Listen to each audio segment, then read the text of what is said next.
My housemate pushed his ex-girlfriend down the stairs. Guys, and welcome back to my channel, or welcome if you're new. My name is Stephanie, and today we're going to be talking about some of my university horror stories. Quick background on my situation. When I went to university to study my Bachelor of Arts, I moved into shared housing.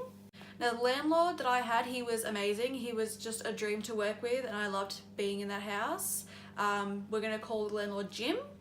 Now, the house that was laid out, it was a bit of a weird layout. There was 5 bedrooms downstairs, and then there was 2 bedrooms upstairs, and the kitchen and lounge room was also upstairs, which is kind of like a reverse to what most houses are like.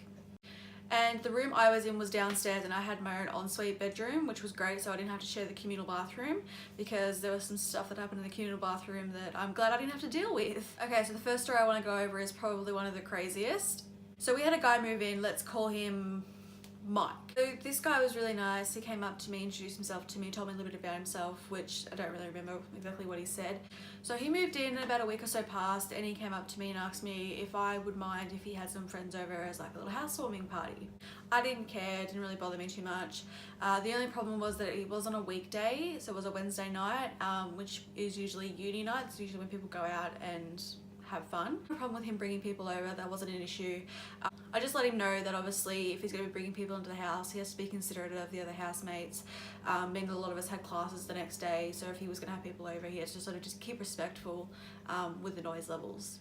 Now, he said he was only going to have maybe 10 people coming over, and they were going to do some pre-drinks, and then they were going to head out and do whatever they were going to do. So it would be, yeah, come over for a few quiet drinks, and then they're going to go out. Not a problem, that wasn't an issue.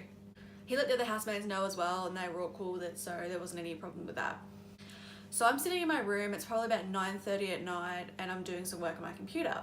I hear the doorbell go off, I hear Mike answer the door, I hear some voices, and then they go upstairs, and I'm like, okay, no worries, some people are here, all good. And I hear the door go off a few more times, a few more people come in, and then it's pretty quiet.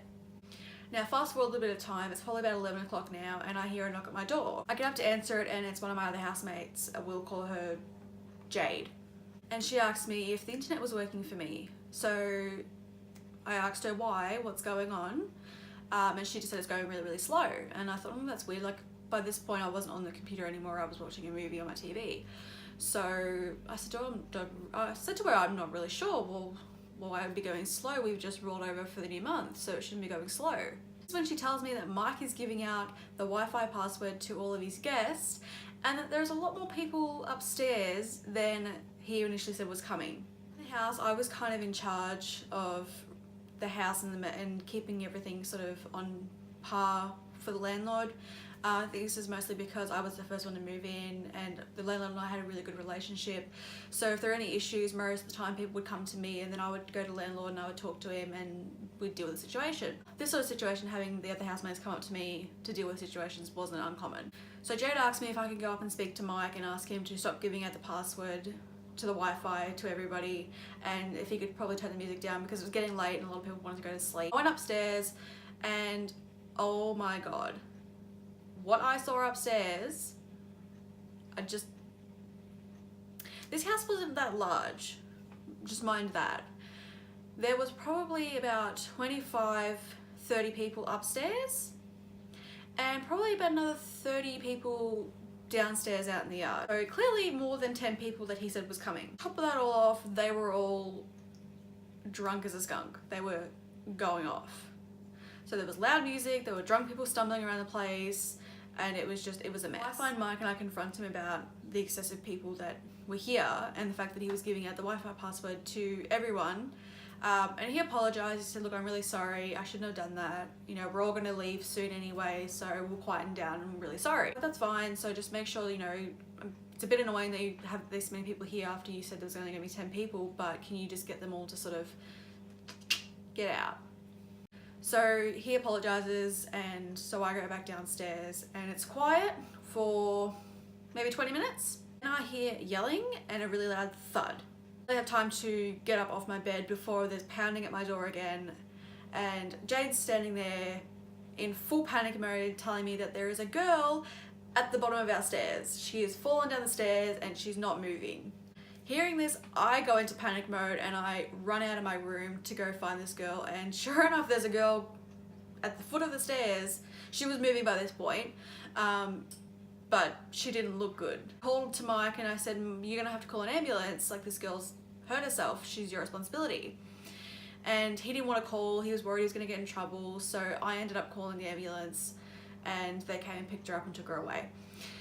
Then I had to call the landlord and let him know what happened. And this is when Mike went off.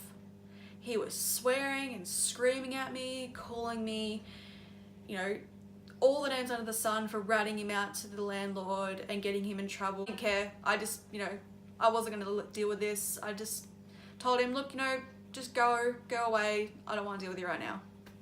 So fast forward to the next day and our landlord comes over and he asked me to give him the details. Now, mind you, Mike hasn't come back since that night. He went out with his friends and never came home. The landlord all the details of what happened, you know, what I heard, what I saw, what the other housemates told me. He told me not to worry about it, that he was going to sort it out and it was going to be all fine. So 2 days go past and I get a text message from Jim, my landlord, telling me that Mike is being kicked out because of what happened, that he not only broke the lease agreements about the amount of people he can have over, but also he actually damaged the property, or some of his guests must have damaged property, so he was being evicted. Mike moved out, I wasn't there. I'd gone home for the weekend to visit my family, so I didn't get to see him leave. The following Monday when I got back to school, I was sitting in the sort of cafeteria area having lunch with some of my friends, and a girl approached me and asked me if I knew who Mike was, and I said, yes, I know who Mike is.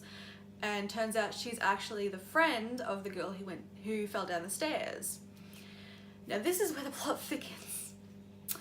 So turns out the girl who fell down the stairs was actually Mike's ex, who wanted to get back with him, but he didn't want to get back with her, and she was all over him at the party trying to get him to take her back, and apparently he pushed her away from him, and that's when she fell down the stairs. Now I found out from the girl's friend that she was fine, she had no serious injuries, she was just a bit banged up and, you know, a bit sore. Now I'm just speculating, I don't know if he actually pushed her down the stairs or not. This is just what this girl was telling me. I obviously didn't see it, so I can't tell you for 100% if this is actually what happened. This is just what I was told. So I later ran into Mike at a club, probably about 2 months later, and he tells me that he's really pissed at Jim, the landlord, because he's blacklisted him now, so he can't rent anymore, and he had to move back home with his family. If anything came about with the whole pushing down the stairs, I don't know if any charges were laid or anything like that. I never saw Mike again after this, so I don't know what eventually waited after that. But yeah, so my housemate pushed his ex-girlfriend down the stairs. That's all for now. If you'd like to see more of my uni horror stories, don't forget to give this video a big thumbs up. Hit subscribe so you don't miss any of my videos, and I will see you beautiful people later.